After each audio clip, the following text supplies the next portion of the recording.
પ્રાચીન નગરો અને ગ્રંથો પાઠ નંબર 2 લોથલ જે અમદાવાદમાં આવેલું છે. કઈ નદીને કિનારે? તો ભોગાવો નદીને કિનારે. તાલુકો પૂછવામાં આવે તો ધોળકા તાલુકો યાદ રાખવાનું.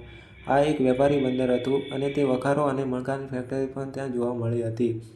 ત્યાંની મુખ્ય વિશેષતા પૂછવામાં આવે તો ત્યાં એક બંદર આવેલું છે અને બંદર પર ડોકયાર્ડ આવેલું છે. તેને બનાવવા માટે તેને જે ઈંટોનું બનેલું માળખું હતું. વાહનને લગાડીને એટલે શું કે જે પણ વાહનો આવતા, જે પણ મોટા વાહનો હોય તે આ ડોકયાર્ડ પાછળ ઊભા રાખવામાં આવતા અને ત્યાંથી માલ સામાન ઉતારવા અને ચડાવવામાં આવતો હતો.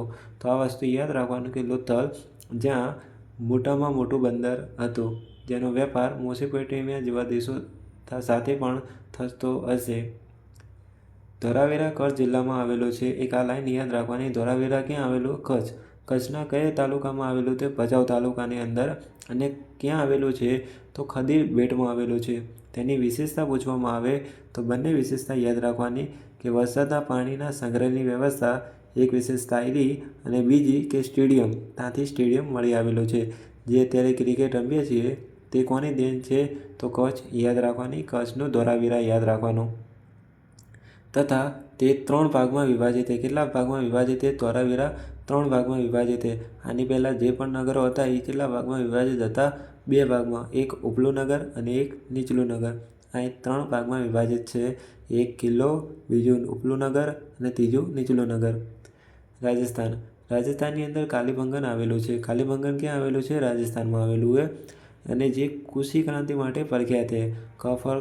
ક ફોર કાલીબંગન અને ક ફોર કૃષિ ક્રાંતિ, એટલે આ નામ યાદ રહી જશે.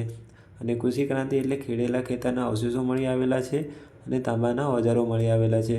તાંબાના ઓજારો પૂછવામાં આવે તો રાજસ્થાન યાદ રહી જશે. તાંબાના ઓજારો પૂછવામાં આવે તો રાજસ્થાન યાદ રહી જશે.